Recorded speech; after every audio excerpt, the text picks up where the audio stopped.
জরিমানা টাকা তো তোর ছেড়ে দিব, আদারওয়াইজ থানায় নিয়ে যাবো। কি করবা এখন?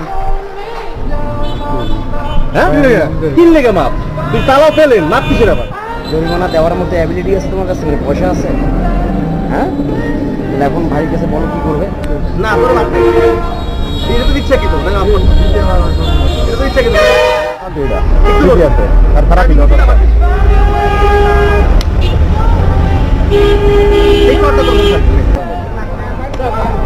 ভাই থাক আর মারেন না, থাক ভাই যান।